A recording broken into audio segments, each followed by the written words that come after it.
How do you respond when your entire life is about to change?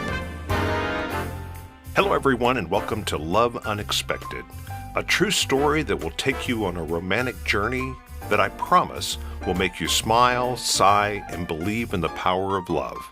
I'm your host, Tom Howie.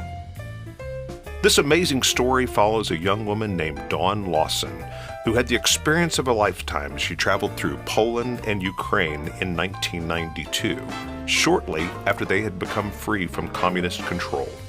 Her adventure is filled with unexpected turns, twists, and revelations sure to capture your heart and imagination.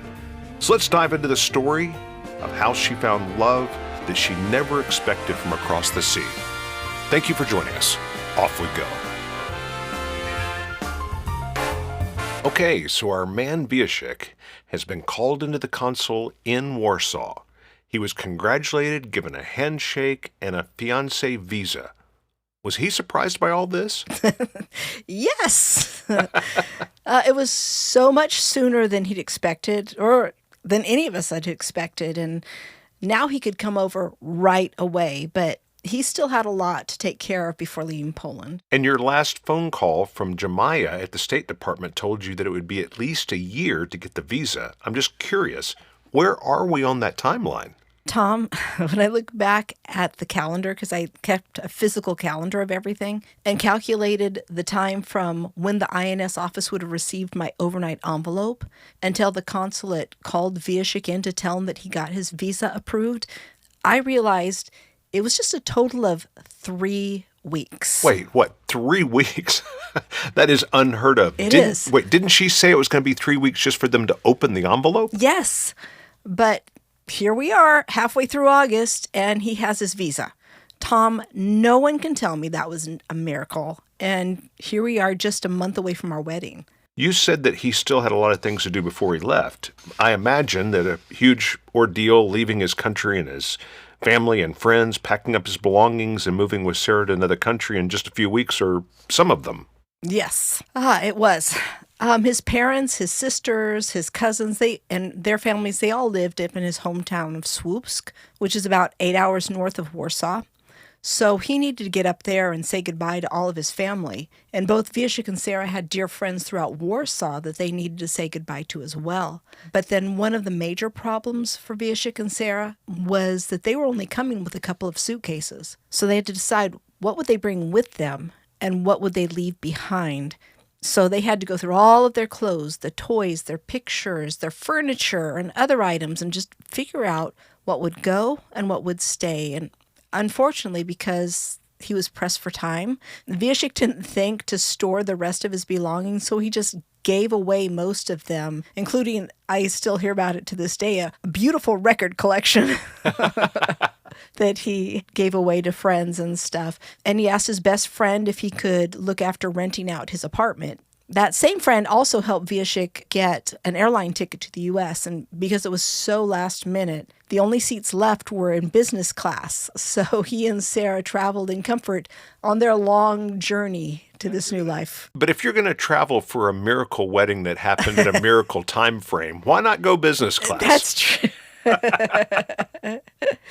Well, it was Wednesday, September 2nd, that Wiesiek and Sara arrived in New Jersey, where they had to pass through immigration. A scary thing with that was at this point, the INS could still turn him away and say, no, we're not going to honor your visa and send him back to Poland. But they didn't. And Wiesiek and Sara then proceeded and were given temporary green cards. And then from New Jersey, they flew to Atlanta, where my parents and I were waiting for them. Now, if I remember correctly, the last time you saw V was at the end of May. Mm-hmm. That's 3 months. You've been away from each other. I mean, how was it seeing him again? Do you still feel that love connection?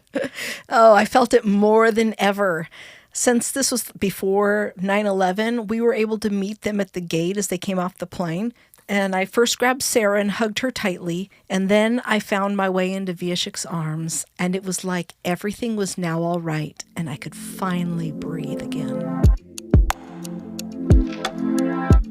Loving the show? We'd love to hear from you. Don't forget to follow, share, and leave a review. It helps us reach more listeners and keep the love stories coming. Thank you for your support. So it's been 17 days before your wedding, and miraculously, Vee and Sara have made it to the U.S. I'm guessing you had a lot to pack into in those 2.5 weeks. Gosh, we did, Tom. And at the same time, I'm still teaching school until just a few days before the wedding. So how's that going? Well, that was tough. Figuring out how to teach a group of second graders, third graders, fourth graders at the same time was a challenge in itself. Wait, not to mention that someone just dropped a dance group into your lap as well, right? Yeah.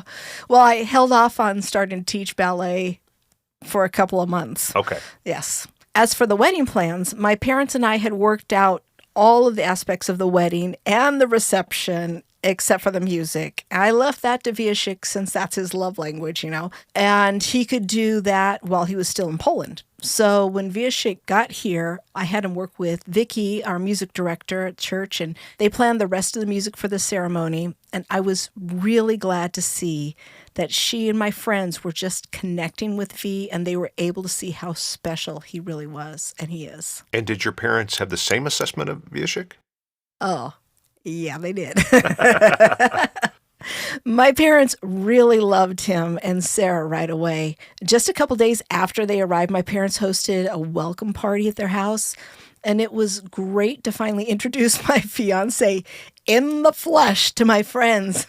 They got to see that he was actually real and not some imaginary boyfriend, and not keeping him secret any longer was really a great relief. And Sara, it was great that she met several of my friends' children who were about her age, and they became friends really quickly. But now, how was she taking all this in? I mean, I'm assuming, because it's difficult, she couldn't speak Polish to anyone except her father and her cousin Joanna. Yeah, I would say it was probably difficult as well. This was a massive change in her life, but she didn't seem to shy away from being a part of all that was going on. My parents lived in a 4-bedroom ranch-style home with a nice front yard and backyard, and it was just a few months ago that Sara told me that when we drove up to the house for the first time, she was sure that my family was rich. Because she was used to seeing apartments in Warsaw. And I had a Siberian Husky named Tess, and Sara was a huge dog lover, or I should say she still is a huge dog lover, and now she had her own dog, and that made her very happy. Well, since you're teaching 2nd, 3rd, and 4th grade, I'm guessing Sarah's going to be in your class. Did you put her in school straight away? No, I didn't start her in the classroom until after we got back from the honeymoon. I wanted to give her ample time to settle into the new environment and get to know her new family and build new relationships. Learn English. It was going to be, such a significant transition for all of us. Besides living in a new country and learning a new language, Sara went from not having a mother around to suddenly having me as a full-time mom, as well as a wife to her dad. And because I was also her teacher, we were together all day, every day. And the adjustment was difficult on both of us. But Tom, that's a story for another day.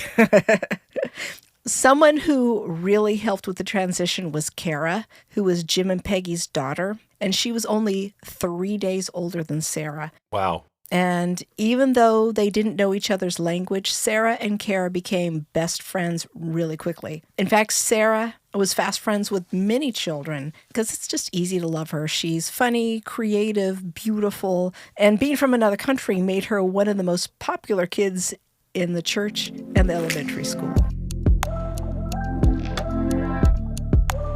Get ready, listeners. In 2025, we're turning up the romance with our brand new podcast, Unexpected Love Stories. With charming meet-cutes and heartwarming twists, dive into the real-life love stories of couples, some that you know, and others that you'll love getting to know. Each episode is packed with laughter, surprises, and moments that'll make you believe in love all over again. So I had 2 bridal showers before the wedding. The first one was a large celebration at the church, and the theme was love in any language. Oh, no, that's clever. Well done. The room was decorated with a lot of international themes, as you would imagine with that kind of a theme. And two of my friends did a short, like, Sleeping Beauty skit where she was asleep and the prince comes to kiss her and wake her up. But when she woke up, they couldn't communicate with each other because they spoke different languages. And they'd go back and forth, French and Spanish. I think she did Pig Latin at one time. It was really cute. So this large shower also gave a lot of people a chance to get to know Viashik. And then we had the second shower. That was my ladies only shower. And I received nice things for the honeymoon. And that day was when I realized the honeymoon was real and it was happening very soon. It sounds like you and Vee were actually quite busy during those final 17 days. I recall you didn't have any chances to go on dates while you were on the trip. It seems like there weren't many opportunities to slip away and spend time together before the wedding either. No. Dang it. I think during those 17 days, Viashik and I were able to go out to dinner maybe once or twice. And Tom, I am such a romantic, if you can't tell. I'd hoped that we could share sunset picnics or strolls through the Smoky Mountains and other dreamy dates, with my future husband. But those 2 weeks were mostly filled with last-minute wedding prep.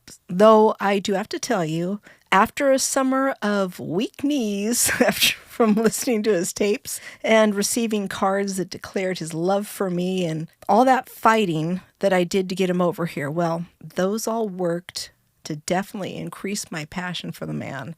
And now he was here and the wedding was on, and Tom, it was going to be a big one.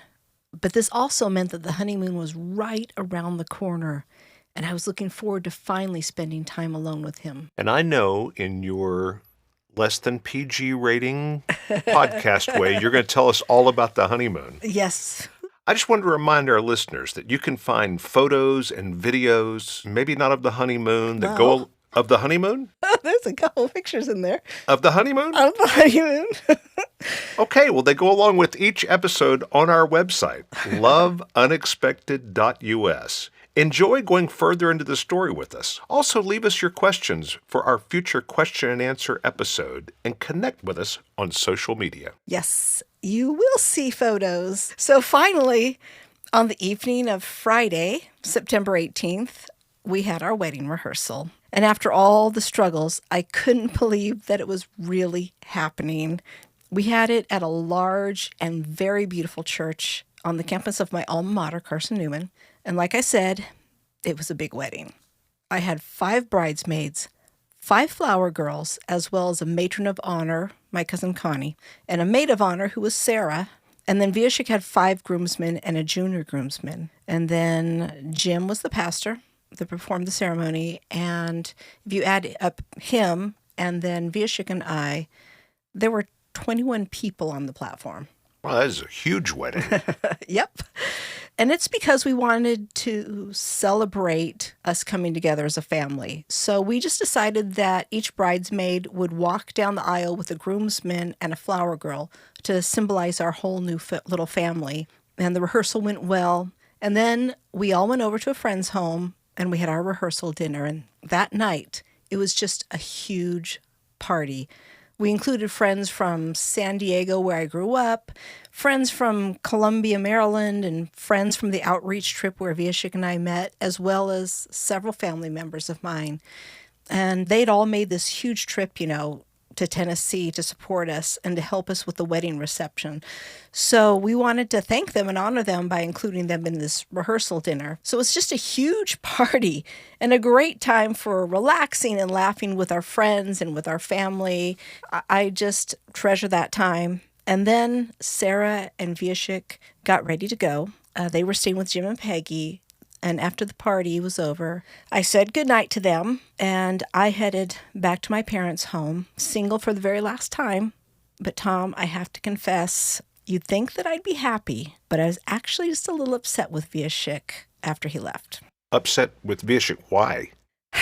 Well, here we go. True confessions. For years, I had this annoying quirk that I'd create ideas of what I thought something should be like, and if what actually happened didn't match up to my ideal, then I'd be disappointed. So I was upset that Viashik hadn't technically asked me to marry him yet, but he really hadn't had the opportunity. I was going to say, you had a whirlwind romance in 2 weeks in Eastern Europe, and then you're expecting this guy to cross all the T's and dot all the I's. Yes, I am. I had envisioned him taking me to some romantic setting, getting down on one knee, and so on. And I had already given him the engagement ring that Charlie had made for us. It was made to connect with the wedding ring that Viashik would put on my finger the next evening. But that night, my ring finger was still bare. And I know that since Kiev, we'd talked about our love for each other, but Viashik hadn't directly asked me to be his wife. Those words never came out of his mouth. And even though he bought me a ring in Warsaw, he didn't actually ask me to marry him. And the ring actually was too big for my wedding ring finger, so I didn't wear it there. I wore it on my other hand. Viashik, had called and asked my dad for my hand, but again, not me. So I was feeling rather hurt that I wasn't wearing the engagement ring made for us. I wanted to be able to walk around and parade my diamond, but that didn't happen. Viashik hadn't even taken it out of the box. And he hadn't asked me to be his bride. Join us Wednesday for the next episode of Love Unexpected. Be sure to click the subscribe and notification buttons for this podcast so you won't miss a single episode. You can really help us boost our listenership by leaving a rating as well as a comment and review wherever you stream this podcast. Please share our podcast with your family and friends so that they can enjoy it as well. They can listen to Love Unexpected on any of their favorite podcast platforms. To see photos and video clips that go along with the story, go to our website, loveunexpected.us. You can find the link to it in the episode guide. We would love to hear from you, so email your comments and questions to our website. We look forward to connecting with you on social media at Love Unexpected on TikTok, Instagram, and Facebook. Our producer for this show and creator of original music is Joe EP Music. Our host, Tom Howie. Our writer is Dawn Prushkovsky. Our media manager is Jean Prushkovsky.